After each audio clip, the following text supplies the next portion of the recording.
Olá, seja muito bem-vindo à Escola de Direito Criminal. Meu nome, Flávio Milhomem, professor e promotor de justiça.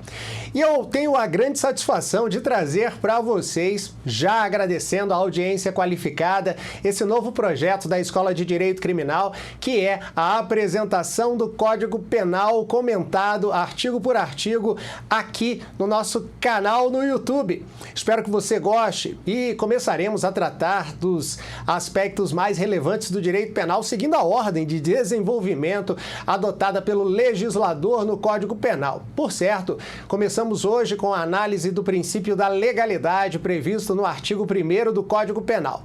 Vamos fazer uma análise a partir do Código Penal, mas também analisando o texto constitucional e o texto das convenções internacionais das quais o Brasil, a República Federativa do Brasil, é signatária. Vamos fazer uma análise doutrinária de comparação entre vigência e validade e eu vou te mostrar como é que este importante tópico, o princípio da legalidade, o artigo 1º do Código Penal, fora cobrado em provas de concurso público. Então, vamos ao que interessa. Vai lá, na tela. Muito bem.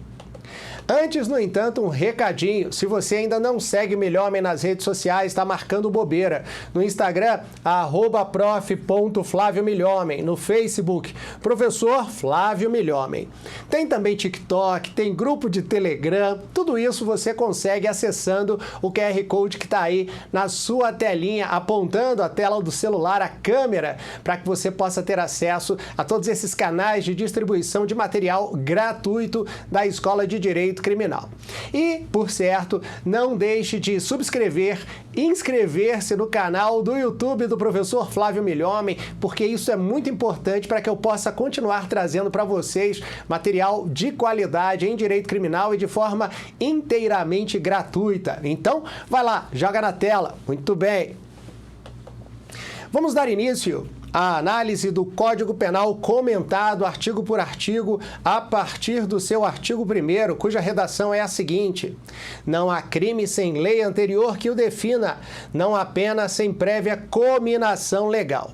O princípio da legalidade é, antes de mais nada, uma garantia do cidadão contra a arbitrariedade do Estado, no sentido de que o Estado só pode exercer a sua pretensão punitiva, ou seja, a vontade de punir um cidadão, a partir de prévia autorização legal. Fora de autorização legal, de previsão expressa de uma determinada conduta como proibida e identificada como criminosa, o Estado não poderá atuar privando qualquer dos direitos fundamentais do cidadão, seja ele a liberdade ou qualquer outro direito. Nós vamos proceder agora a uma análise histórica, brevemente, para que você possa ter a consciência de onde surgiu o princípio da legalidade e já na sequência passamos a análise do texto constitucional e também dos textos das convenções internacionais das quais a República Federativa do Brasil, o Estado brasileiro, é signatário. E na sequência falamos sobre vigência e validade relativa ao princípio da legalidade, mostrando também como esse importante tópico fora cobrado em provas de concurso público. Então, joga aí na tela. Muito bem. Bom, a história do princípio da legalidade. Olha só, o princípio da legalidade, em termos históricos, ele é razoavelmente novo, moderno. E ele remonta à Magna Carta Libertatum, que foi imposta pelos barões ingleses em 1215 ao rei João Sem Terra, John of England. É do século XIII, portanto, da nossa era, o princípio da legalidade como um fator de freio à sagacidade, à vontade, à fome do Estado, seja em relação a tributos, seja em relação à punição. João Sem Terra foi obrigado pelos seus súditos, nobres, é claro, a pôr um freio, né? Segurar sua onda em relação à vontade de punir os seus súditos. E desde então, o princípio da legalidade, desde o século XIII, ele vem se repetindo em textos legais, passando a integrar as constituições dos modernos estados de direito. Mas foi somente no início do século XIX, obviamente coincidindo com a sistematização do direito penal, com a chamada escola clássica do direito penal, que nós vamos falar naquele brocardo latino que representa de forma tradicional e perfeita o que é o princípio da legalidade. Brocardo latino esse que é obra de um alemão do século XIX, um jus-filósofo que você vai ver, Anselmo Feuerbach. Joga aí na tela, vai lá. Foi o alemão Anselmo Feuerbach, no início do século XIX, quem sintetizou o princípio numa fórmula latina, nullum crimen, nulla pena, sine lege. Você certamente, desde o primeiro momento em que começou a estudar o direito penal na graduação, aliás, que esse conteúdo também se dedica aos alunos de graduação, ele é um princípio que vai acompanhar toda a sua trajetória como operador do direito, nullum crimen, nulla pena, sine lege. Pelo fato de estar escrito em latim, muita gente acredita erroneamente que o princípio da legalidade ele remonta à era romana. Tá errado, sabe por quê? Porque em Roma admitia-se a aplicação da analogia para punir, ou seja, mesmo que não houvesse previsão legal em algum édito do Senado Federal de que uma determinada conduta é criminosa, se ela fosse parecida com a conduta prevista, poder-se-ia aplicar a sanção penal. Obviamente, nós vamos ver em outra oportunidade a consequência da adoção pelos estados de direito e, mais recentemente, pelos estados democráticos de direito do princípio da legalidade, justamente representa um afastamento da possibilidade, afastamento absoluto da possibilidade de adoção da integração da norma penal incriminadora por analogia. Ou seja, eu não posso suprir aquilo que eu suponho tratar-se de uma omissão do legislador aplicando a lei penal incriminadora a um fato assemelhado àquele que efetivamente está previsto de forma explícita como crime, tá bom?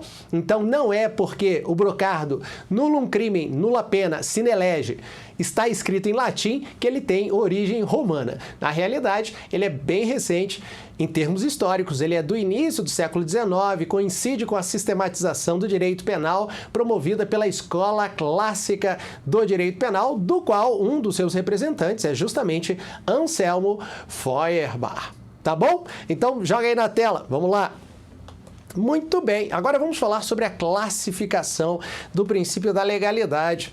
O princípio da legalidade, em sentido estrito, é a garantia constitucional prevista no artigo 5º, inciso 39, que está expressamente previsto no artigo 1º do Código Penal. E é, em essência, aquele que nos interessa na discussão do âmbito penal, o princípio da legalidade em sentido estrito. Joga aí na tela, porque eu vou te mostrar agora ao texto constitucional. Vamos embora? Muito bem. A Constituição Federal traz no seu artigo 5º, que trata do capítulo dos direitos e garantias fundamentais, o seu inciso 39 com a seguinte redação: não há crime nem lei anterior que o defina, nem pena sem prévia cominação legal. Cuida-se, portanto, não só de uma regra legal inscrita na legislação ordinária, artigo 1º do Código Penal, mas com idêntica redação previsto como uma garantia do cidadão, esculpido lá no artigo 5º, capítulo dos direitos e garantias fundamentais, no seu inciso 39. O Estado pune, o Estado é legitimado para aplicar com exclusividade a pena, mas tanto a conduta considerada como crime deve estar explicitamente prevista e de forma clara em legislação ordinária oriunda do Congresso Nacional, como também os limites mínimo e máximo decorrentes, limite mínimo e máximo da pena decorrentes da verificação em concreto para a aplicação dessa sanção penal, em última instância, pelo juiz de direito, pelo operador do direito, após o justo processo, o devido processo legal, tá bom? E como eu já havia adiantado, não só se trata de uma garantia constitucional, mas também de uma garantia constante, presente em documentos internacionais com os quais o Brasil se comprometeu a adotar e zelar pelo que fora discutido e acordado. Aliás, convenção é justamente isso, um acordo, um compromisso entre Estados internacionais para a proteção de direitos e a adoção de determinadas atitudes em nível interno. E é isso que a gente vai ver agora. Joga lá. Muito bem. Olha, a Convenção Americana de Direitos Humanos, também conhecida como o Pacto de San José da Costa Rica, prevê no seu artigo 9º o princípio da legalidade da seguinte maneira: ninguém poderá ser condenado por atos ou omissões que, no momento em que foram cometidos, não constituam delito, de acordo com o direito aplicável. Por sua vez, o Pacto Internacional sobre Direitos Civis e Políticos, o Pacto de Nova York, também assinado pela República Federativa do Brasil, prevê em seu artigo 15 que ninguém poderá ser condenado por atos ou omissões que não constituam delito, de acordo com o direito nacional ou internacional, no momento em que foram cometidos. E a partir do momento em que nós tratamos acerca do princípio da legalidade, é óbvio que nos interessa sobremaneira a identificação da sua aplicação. E é isso que nós vamos ver agora. Joga aí. Bom, o princípio da legalidade, ele tem aplicação, âmbito de aplicação mais abrangente do que indica o teor literal da fórmula em latim nulla pena sine lege, nulla pena sine crimine, nullum crimen sine pena legale, pois abrange crimes e contravenções penais, além de penas e medidas de segurança. Quando eu falo na aplicação do princípio da legalidade, eu não devo me restringir à restrição ou delimitação do poder punitivo do Estado a crimes. Essa delimitação ou essa limitação garantidora de direitos do cidadão, ela se impõe a toda e qualquer modalidade de conduta considerada infracional que possibilite a aplicação de uma sanção penal e represente uma diminuição de um direito fundamental do cidadão. Em termos bastante simples, aplica-se o princípio da legalidade a todo e qualquer tipo de infração penal, seja ela descrita como crime, seja ela descrita como contravenção penal. A diferença ontológica entre uma e outra, na realidade, não existe. A diferença prática reside no maior ou menor grau de censurabilidade da conduta do agente e no tipo de pena que se estabelece a uma e a outra. Tá bom? Lembrando que as contravenções penais estão previstas na Lei de Contravenções Penais, em plena vigência, com alguns dispositivos, a grande maioria já revogada, transformada em crime, mas com outros tantos que caracterizam hoje aquilo que se conhece como crime de infração, não crime, infração de menor potencial ofensivo. E da mesma forma que eu me refiro ao princípio da legalidade como um delimitador da descrição de condutas proibidas, há também a necessidade de implementação do princípio da legalidade, sua observação em relação às consequências da verificação em concreto daquela conduta abstratamente prevista como crime ou contravenção penal. Porque eu só posso aplicar a pena que encontra previsão legal. Não existe a possibilidade de que o juiz, analisando a responsabilidade penal de uma pessoa que for acusada, aplicar uma pena que não está prevista em lei. Ou seja, que ele tire da sua cabeça, da sua cachola, uma sanção que ele considera seja mais adequada, proporcional, mais gravosa ou menos gravosa, mas que não encontre previsão legal. Isso é vedado. Da mesma forma que só se pode punir em razão do cumprimento da realização de uma conduta proibida e prevista em lei, só se pode aplicar a sanção penal de forma efetiva se essa sanção encontrar previsão legal. Lembrando que a Constituição Federal prevê ela mesma uma série de sanções penais, penas que são vedadas, proibidas, como, por exemplo, a pena de desterro, as penas cruéis, as penas que, de modo geral, ofendam a dignidade da pessoa humana, tá? Então, bora continuar. Vamos falar agora continuar a falar sobre o princípio da legalidade, sob o ponto de vista da sua aplicação. Joga lá. Muito bem, o princípio da legalidade tem como destinatários tanto o juiz quanto o legislador. E no processo judicial incide não apenas na fase de conhecimento, como também na fase de execução das penas. É uma complementação, né, um corolário lógico do que nós acabamos de falar. Cabe ao legislador selecionar e escolher quais são aquelas condutas que inicialmente se apresentam como imorais, ou seja, socialmente inadequadas e que merecerão, a fim de proteger um bem da vida que é identificado como um bem essencial para a manutenção da harmonia social, protegê-lo com o manto do direito penal, com a possibilidade de restrição de um direito fundamental do acusado pela prática da conduta criminosa, que inclusive pode importar na privação da sua liberdade. Direito fundamental que só não é mais importante que o direito à vida. Lembrando que, embora a Constituição Federal fale em vedação à pena de morte, essa vedação não é absoluta, ela encontra previsão legal e ela se aplica em situação específica, constante do próprio texto constitucional, em caso de guerra declarada, previamente autorizada pelo Congresso Nacional e que deverá ser executada no campo de batalha de acordo com a forma descrita no Código Penal Militar para sua execução, tá bom? Então, a pena de morte, ela é vedada como regra, mas ela não é uma vedação absoluta, ela encontra previsão legal na legislação militar, na chamada legislação castrense. Tá bom? Beleza? E a partir do momento em que se fala quanto à legalidade de forma no Congresso Nacional, ou seja, o Congresso Nacional deve obedecer todos os regulamentos necessários para o processo legislativo, a partir da sua iniciativa, votação, até que efetivamente tal projeto seja sancionado pelo juiz e posteriormente passe a viger ou vigir com a sua publicação no Diário Oficial, é importante se chamar a atenção que o princípio da legalidade, eu já falei disso antes, também se aplica ao operador do direito, ao juiz de direito, que somente poderá condenar alguém, efetivamente aplicando a sanção penal, se identificar os requisitos legais para tanto, dentre eles a previsão do determinado tipo de pena ao qual fora o indivíduo condenado em lei válida ordinária. Tá bom? Beleza? Então, bora continuar. Joga aí na tela. Muito bem, profs. Para a gente concluir, em última instância, o princípio da legalidade dos crimes e das penas responde, ainda que num plano formal e retórico, a uma exigência de segurança jurídica e de controle do exercício do poder punitivo, a fim de prevenir e reprimir abusos à liberdade individual por parte do poder público. Cuida-se de doutrina do meu amigo procurador da República e professor Paulo Rangel. Então, bora continuar. Joga aí na tela. Muito bem.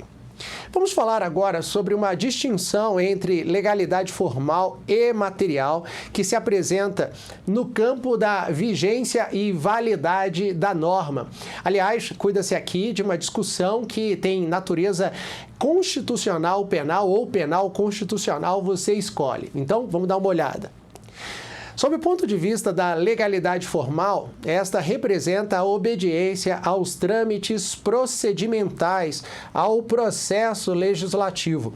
E a Constituição Federal prevê que o órgão legitimado para discutir matéria penal e produzir a lei que possibilitará a aplicação da pena pelo reconhecimento da responsabilidade penal do agente é o Congresso Nacional.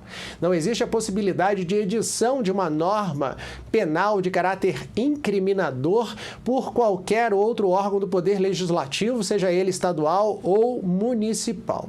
E restringe-se também o alcance daquilo que se entende como lei às leis ordinárias e, eventualmente, à lei complementar, não havendo outra possibilidade de criação de uma norma penal incriminadora, seja por lei delegada, seja por medida provisória. Toda e qualquer norma que gere como consequência a privação da liberdade no indivíduo ou a privação de qualquer dos seus direitos fundamentais não pode ser oriunda, senão da lei que é gestada, iniciada, discutida, votada junto ao Congresso Nacional. Beleza? Joga aí na tela. Bora? Muito bem. Agora, quando a gente fala sobre a análise ou o viés da legalidade material, nós devemos identificar que, por sua vez, este se constitui no respeito ao conteúdo da Constituição Federal, bem como dos tratados internacionais de direitos humanos. E é nesse contexto que nós vamos falar em vigência e validade. Uma lei vigente é aquela que fora discutida no Congresso Nacional, sancionada pelo Presidente da República, publicada no Diário Oficial da União. Mas uma lei vigente, para ser válida, ela deve estar de acordo, em concordância, consonância com os princípios constitucionais e os princípios oriundos das convenções internacionais que o Brasil assinou. E é daí que surge a possibilidade, mais que isso, a obrigação de realização por parte do operador do direito do controle de constitucionalidade das normas, mas também do controle de convencionalidade. Lembre-se, as convenções internacionais das quais o Brasil é signatário, dentre elas o Pacto de São José da Costa Rica, ele condiciona a aplicação da legislação ordinária, no sentido de que o Supremo Tribunal Federal já decidira que uma convenção internacional que ainda não fora internalizada pelo rito constante da Constituição Federal, ela deve ser interpretada como uma norma supralegal.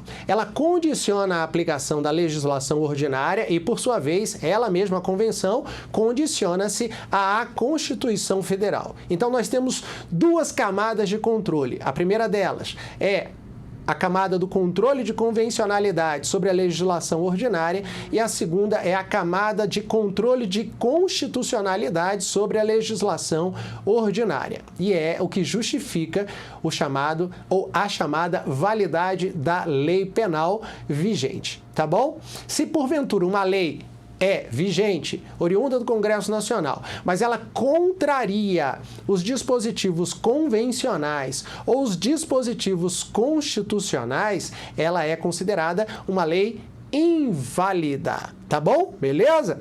Então, vamos dar uma olhada, joga aí na tela, eu fiz aqui um quadrinho comparativo para você não se esquecer a respeito dessa importante distinção entre legalidade formal e legalidade material.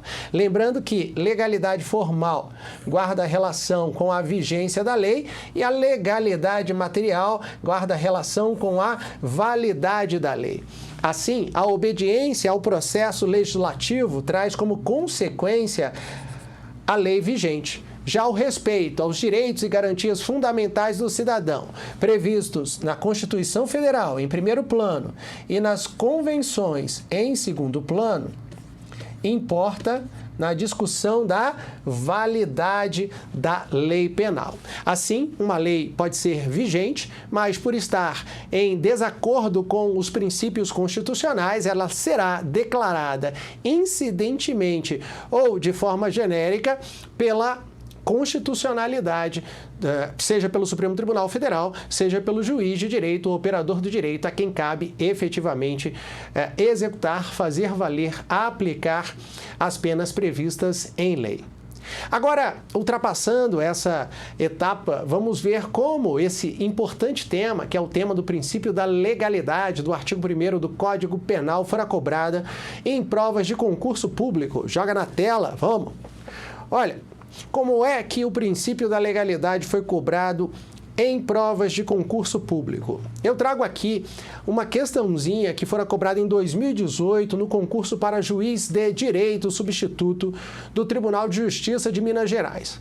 A redação é a seguinte: o princípio da legalidade tem como destinatários tanto o juiz quanto o legislador, e no processo judicial incide não apenas na fase de conhecimento, como também na fase de execução das penas. E aí, tá certo ou tá errado? É importante se lembrar que a Lei de Execução Penal, a Lei número 7.810 de 84, ela prevê sanções de natureza disciplinar, administrativa, em razão da não adequação do apenado ao regramento que se lhe impõe em razão da disciplina penitenciária. No entanto, para a aplicação dessas sanções, o princípio da legalidade deve ser respeitado, observado, igualmente somente se impondo sanções ao apenado se encontrarem previsão legal. Assim, o princípio da legalidade aplica-se tanto na fase de conhecimento, ou seja, quando eu estou apurando a responsabilidade penal de alguém que é acusado da prática criminosa, quanto na fase de execução execução da pena, quando o cidadão já teve a sua responsabilidade penal reconhecida por sentença condenatória transitada em julgado e já teve a sua liberdade suprimida, tendo sido recolhido ao sistema penitenciário, tá? Então, tanto na fase de conhecimento quanto na fase de execução penal, o princípio da legalidade se aplica sem distinção. Beleza pura? Massa! Então, tá certo ou tá exato? Tá certo, né, Milhomem? Como é que a gente faz? Deita a caneta, vai lá, bolinha verde para a questão. Outra questãozinha também cobrada no mesmo concurso, o concurso para juiz de direito do Tribunal de Justiça de Minas Gerais em 2018, traz a seguinte redação. Tem âmbito de aplicação mais abrangente do que indica o teor literal da fórmula em latim nulla pena sine lege, nulla pena sine crimine, nullum crimen sine pena legale, pois o princípio da legalidade abrange crimes e contravenções penais, além de penas e medidas de segurança. Bom, nós conversamos a respeito das penas, mas ainda não falamos sobre as medidas de segurança. As medidas de segurança são medidas de caráter penal, não punitivo, mas na realidade preventivo, a partir da identificação da periculosidade de alguém que, pelo fato de ser inimputável, não pode ser condenado, mas que ainda assim o Estado assume para si a responsabilidade de preservar a incolumidade pública, muitas das vezes restringindo a liberdade desse indivíduo e submetendo a tratamento psiquiátrico, porque se identifica por laudo no curso do processo penal, do processo de conhecimento, que essa pessoa representa um risco à comunidade caso seja colocado em liberdade. São hipóteses de psicopatologias que afastam de forma absoluta, completa e irremediável a capacidade de entendimento do caráter ilícito do fato ou a capacidade de determinação, de autodeterminação, a partir da compreensão da ilicitude desse mesmo fato. Nesse sentido, medidas de segurança têm um caráter repressivo, muito embora não possam ser considerados como pena, haja vista a ausência de culpabilidade. No entanto, e portanto, a privação da liberdade do indivíduo, sob um outro título, sob o título da preservação da sua própria saúde e da sua própria integridade, mas também baseada num juízo prognóstico, um juízo de futuro ou para o futuro, de que esse indivíduo em liberdade representa um risco para a sociedade.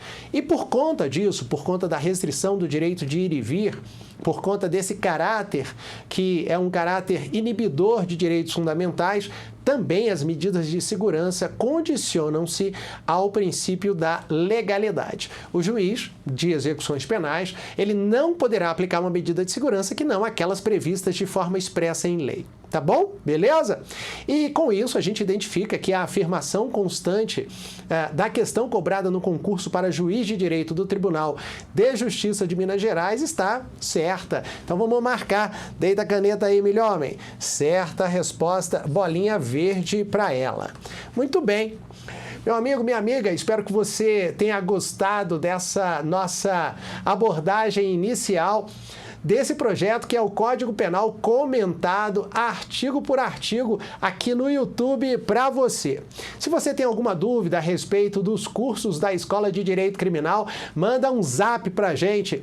Qual é o telefone, professor? Joga aí na tela. É o 61 98 288 6023. Além do mais, você nos acessa em rede social. E lembro, não se esqueça de se subscrever aqui no canal, porque isso é muito importante para nós continuarmos trazendo material de direito criminal, direito penal, processo penal, penal militar, processo penal militar, criminologia, direitos humanos, para você aqui de forma inteiramente gratuita. A intenção é contribuir para que você possa realizar o seu sonho. O sonho de, em breve, tornar-se delegado de polícia, defensor público, promotor de justiça, juiz de direito, enfim, fazer aquilo que você sempre sonhou. Um abraço do Milhomem. E lembre-se, se deu certo para mim, vai dar certo para você. Até a próxima!